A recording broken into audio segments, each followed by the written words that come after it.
As with all major cities, Vancouver has its nicknames, some good, some bad. The most cringeworthy one, I think, is the Couve, but the one that I want to address in this video right now is No Fun City. It's a nickname that's been around for some time. It's indicating that Vancouver is a boring place, and if you're thinking of moving here from somewhere else and you're worried about whether or not it's boring, that's what I want to address in this video. You got to watch all the way to the end to find out the answer. Here we go.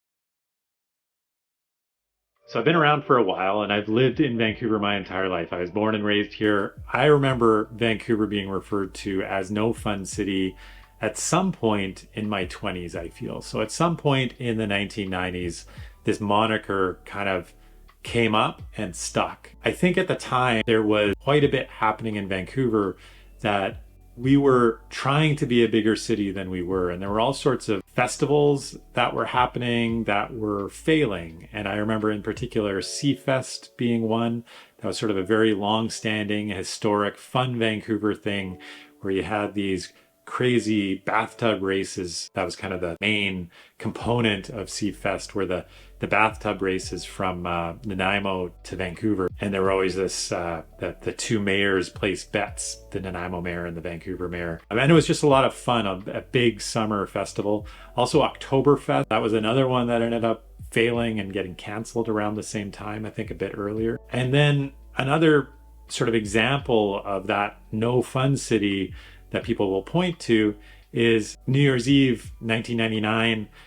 For those of you old enough to remember, that was a really big deal moving into the new millennium. But there was a lot of concern about what was going to go down and how safe it was and whether the world was going to implode because we hadn't prepared for technology to transfer to the new millennium.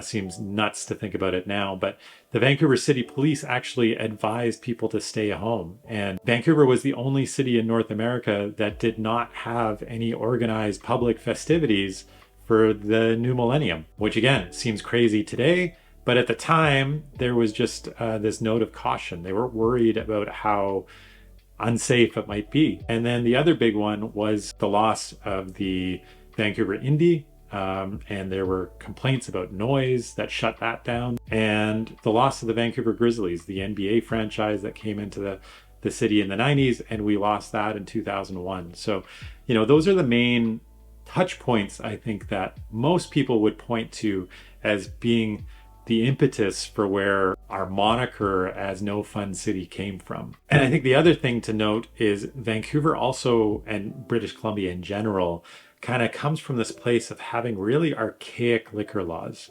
And so things like not being allowed to have liquor out in the open, which I think isn't super uncommon in North America, that you couldn't have liquor on Sundays. There were no happy hours allowed. That was illegal. You couldn't sell at a discount alcohol. And something so crazy to me now, but my parents coming to Vancouver in the 60s noticed this, that at the time, entering a bar, men and women actually had to go into separate entrances because, you know, people were so worried about what might happen if men and women go into the same place and have alcohol together. These are sort of the historic foundations of where, you know, this no fun city might come from. But on the other hand, we also have this history of a city that had a really vibrant nightlife. And things like The Cave or Hogan's Alley, old nightclubs that were around. And we have, you know, stories of really famous entertainers coming through Vancouver, people like Ella Fitzgerald, B.B. King. Hey, real quick, if you got any kind of value out of this video, I'd really appreciate a thumbs up. Also hit the subscribe button if you'd like to see more content just like this. I do put out videos about living in Vancouver, about moving to Vancouver every single week. Hit that subscribe button and you'll be seeing a lot more of me. All right, let's get back to the video. So, is Vancouver actually fun? The thing about fun is it's obviously very subjective. It depends on your definition of what that is. And I think Vancouver offers a lot that is fun and a lot of what people that obviously live here find very valuable and very fun. Is Vancouver the same as the fun that you can have in a city like Berlin or in New York City? No, it is different. And a lot of the fun I think that people find in Vancouver is outdoors. And so it's the access to the outdoors that most of the people find valuable and fun that live here currently. Being able to go into the mountains and onto the ocean, whether you're skiing or hiking or sailing or swimming or whatever it happens to be.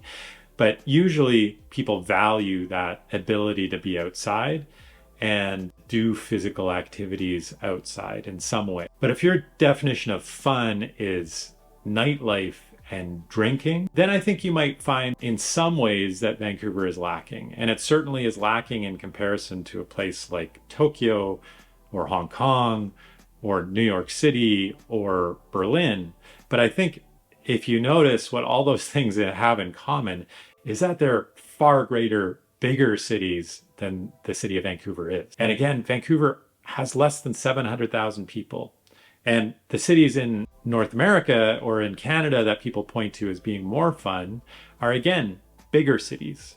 And I mean, people will often, so it's Toronto and Montreal. People will often point to Toronto as being one of those places, but also that Toronto in its own way is kind of boring. But the city that nobody argues about is Montreal, and that Montreal is the city that has a nightlife that we can only hope to have. And again, I would argue that it's predominantly because it's a bigger city, but also because it has a much more European sort of a relaxed attitude, and just European attitude in general, but a more relaxed attitude to drinking and nightlife in general. The other thing I would point out in terms of why Vancouver struggles a little bit with its nightlife in particular is that Vancouver, as we've talked about in other videos, is a very small city and it's a very expensive city. And what generally sort of like the venues that thrive in a place like Berlin, you know, having a nightclub in a warehouse, that's just not possible in Vancouver because the land is so valuable and it would be so expensive. So these venues that, you know, we maybe did have at one time, they were never to the extent that you saw in those cities, have struggled to some degree. The local music scene does struggle a little bit, not a little bit, but has struggled because they can't find any affordable places to be able to put on shows that are, you know, inexpensive for the types of people that would like to see those shows. I think the argument can be made that on the free tier, we offer a lot and a lot more than most cities do. In fact, in the last 10 years or so, many of the local municipalities, including the city of Vancouver, really stress free public events. And I'm going to get into some of those in a bit. But the other thing that we do really well, I think, is very high tier of entertainment. So that would be, you know, places to go that are very pricey, but a very high-end restaurant or a very high-end bar. But sort of that middle tier is a little more challenging. I think mainly the challenge has been due to the unaffordability of the city of Vancouver. So what does the city have that's fun? I talked already about the outdoors, and that's clear, that's pretty obvious. To some degree, other places do have it, but not to the extent that Vancouver does. And I don't think that is really questionable or arguable. The next thing would be organized events. So we have, in the last 20 years or so, the festivals and activities that are available to the public really have gone to another level. So we have things like Italian Days, Car Free Days, the Mural Festival, the Dragon Boat Festival, Pride Parade, the Jazz Festival, the Vancouver International Film Festival. All of these things are put on throughout the year and are activities that people find fun and engaging. But, you know, some of them are free, some of them you have to pay for. But what I love these days is that through the summer months, you have Commercial Drive shut down, 4th Avenue in Kitsilano, Main Street in Mount Pleasant. All of these neighborhoods have these events where everybody is on the street, no cars are visible, and it's really engaging for people of all ages, but especially for families. And perhaps if there is a criticism, maybe that sort of like entry level for, you know, the late teens or the early 20s to kind of find a place to go hang out and have fun and let loose, somewhere that is cheap, allows underage drinking. And I think, you know, that might be the subtext of that criticism of No Fun City. When I was around that age, there were venues where you could go and you knew you were going to be let in and still be allowed to drink. I think that is no longer the case. And another big way that people have fun in Vancouver are sports events. I mentioned off the top that we had some big sports teams leave Vancouver, and the Vancouver Grizzlies are one. What I didn't mention was also there was the Vancouver Whitecaps of the NASL, I believe they were called. They were the world champions in something like 1981 or so. I kind of vaguely remember. I was very young. The parade and how big a deal that was. They were at the time the biggest sports team in Vancouver. But the NASL collapsed and the Vancouver Grizzlies left the city in 2001. But today what we have is the Vancouver Canucks, which were around way back then, but they are the city's biggest professional team, professional sports organization. And then you have the BC Lions of the CFL football. And you also have the Vancouver Whitecaps of the MLS today. And then the Vancouver Canadians playing single A baseball. They're an affiliate of the Toronto Blue Jays, I believe, these days. But there's lots of sporting events at all different times of year. And then going into the suburbs, there's also different levels of, there's a WHL team. I believe there's a professional lacrosse team. There's a professional basketball team that is playing not in the NBA, but at a lower tier. There are rumors that we may be getting an NBA team at some point in the not too distant future. But, these activities are all things that people can do. In fact, I just went to the opening game of the CFL season at the BC Lions, went with a group of friends, and it wasn't super expensive. There was a concert to start it off, and it was LL Cool J, which was an amazing throwback to my youth of the 1990s, but it was a lot of fun. And the Whitecaps are the same thing. The Canucks are a little more buttoned down, I suppose, but it reflects the cost of going to these sporting events, where you can go to a Whitecaps game for somewhere around, I think, $30-$40. Same thing with the BC Lions, where an NHL game might cost you $100-$150. So different price points, but fun activities to be had. And the other reason I think that Vancouver is a much more fun place to be is all levels of government, and especially the local government, that the city and the province are both trying to realizing that they could do better, that they could put less red tape in the way of fun. So they're trying to make organizing public events an easier thing. They're trying to give more public spaces for people to gather and people to have fun.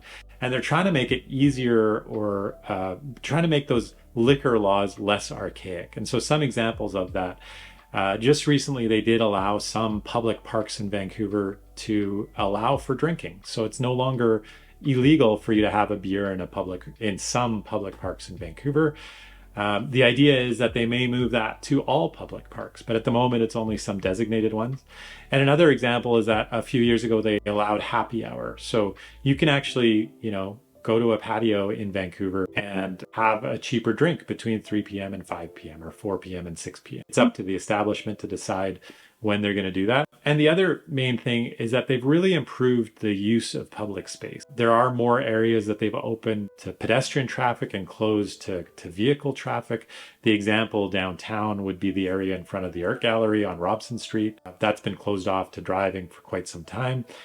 There's a lot more public art. That, I would say, when I was a kid was really lacking, but in the last 20 years or so, there's a lot of public art, and the public murals. The Mural Festival has really changed the face of the city and the way that the city looks. And then also allowing for an increase in and the ease of getting patios. And that was a big change through COVID, because people weren't wanting or allowed to go inside.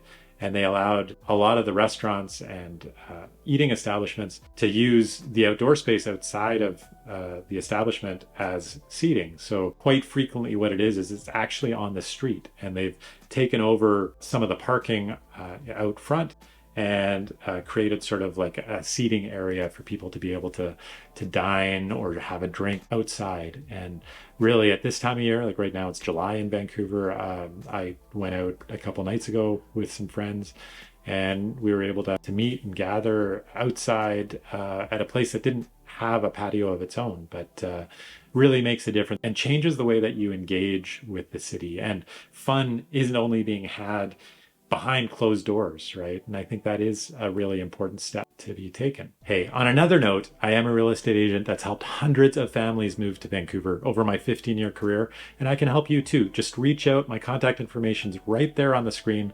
We can get that conversation, get the ball rolling.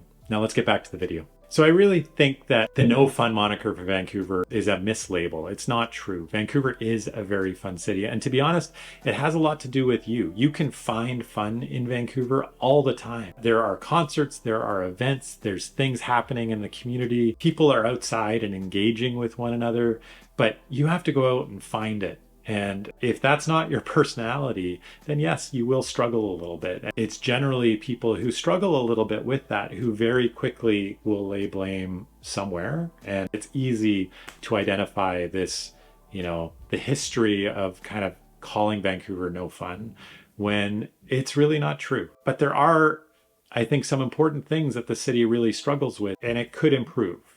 There's no doubt about it. It's not perfect. We struggle with the fact that we are a medium-sized city, and we can't be a Berlin or a London or a New York City. And we also struggle with the cost of real estate. As I touched on, those are the cheap places are where kind of the nightlife tends to really thrive in most cities. And it's also where the art and the culture really thrives. So Vancouver does struggle with that. How do we reconcile the cost of real estate with still trying to encourage the life and the culture of the city? But to be honest, I think most cities in the world are really struggling with that right now as we see everything become so much more expensive. It's just that we are a bit on the forefront of that. One of the most expensive cities in the world to live. Another really big thing that we could see a lot of improvement with would be allowing transit to run a lot later. It only runs until 1:30 a.m. The SkyTrain does. The buses really cut back at 1 a.m. They do run some night buses on certain routes, but it becomes a lot harder for people to come into the city to have fun and then disperse sort of safely using transit and taxis and things like that. It has become a bit easier with the introduction of Uber a few years ago. But again, that is one way I think that we could see an improvement, is if transit was more available and allowed people to move around the city later and enjoy different parts of the city late at night. And that would encourage a lot of the nightlife and the establishments to stay open later as well. So the long and the short of it is I think it's really misguided to be calling Vancouver boring and to give it the moniker of no fun city. I think it maybe had its place at some point in the 90s, early 2000s, but that's long behind us. And this city has so much literally to offer people from all walks of life, but there still will be people, because I do think fun is subjective, and there's definitely going to be people who find Vancouver isn't quite the right fit. But I hope you got a really good idea from this video what Vancouver offers and what it has and what it doesn't. And from that point, you can make your own decision. Speaking of your own decisions, here's a bit of a choose your own adventure. Couple previous videos that I've done. I think you might like those. I do put out content like this about living and moving to the city of Vancouver every single week. I'd love to have you on board for the ride. Hit that subscribe button if you would like. And thank you so much for watching right to the end. I really do appreciate it. I'll see you on the next video next week.